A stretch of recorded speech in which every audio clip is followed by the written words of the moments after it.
the idea that Jews would be persecuted. It was funny. I bought a house in 2005 in Baltimore, Maryland. It was a little community that was built, and they had a booklet. And they had decided not to update it. They would cross things out, but leave it in so that people understood where it came from. You could not own that neighborhood if you were black. You could only work as a household servant in that neighborhood. You could have chickens. Da, da, da. You could not own if you were Jewish in that neighborhood. And it was like, on my mother's side, where we know the Isaac's name was finally acknowledged, that yes, my grandfather came from a Jewish background.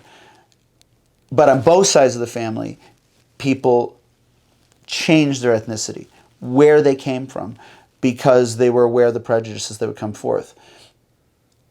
And they did that, I'm assuming, from my grandparents' perspective, so that my parents would have a leg up. And then by the time my brother and I came along in the 60s, and then entering college in the 80s,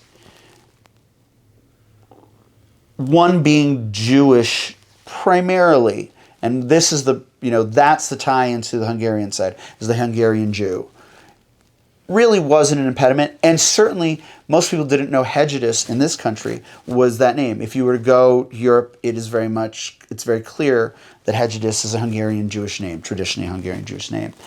I don't think my brother and I ever experienced anything around our ethnicity in terms of prejudice. I can't say that was necessarily true for my grandparents. I'm pretty sure they did. I'm almost positive they did. But it's also interesting. On my father's side, just no history. We don't talk about it.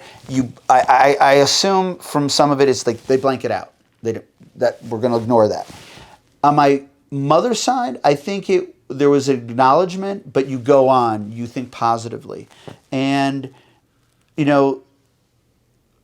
we didn't start talking about kind of the Jewish heritage as part of Hungarian heritage until, even for like I said, my brother and I are later in our lives, and my brother and I are now in our 50s, and we think we're cognizant of it much more. I mean, I hate to say it, you would think by 2020, ethnicities, borders, prejudice would be much less a part of our day-to-day thinking, but unfortunately now they're more. And consequently, I do think about it a little bit more. Had I been removed 2 generations, I might have a very different life right now than I do. Even if I was in America.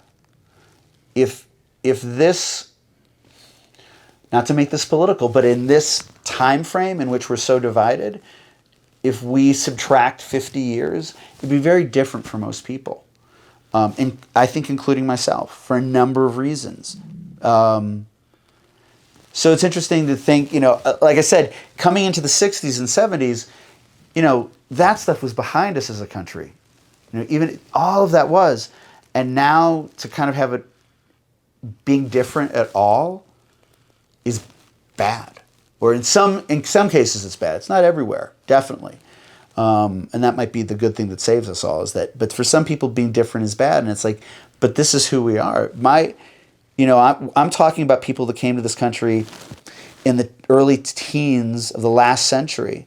And that's what makes up America. And all of these different foods and these things, even the idea that the recipe that I made today has changed over time, it's because it's American.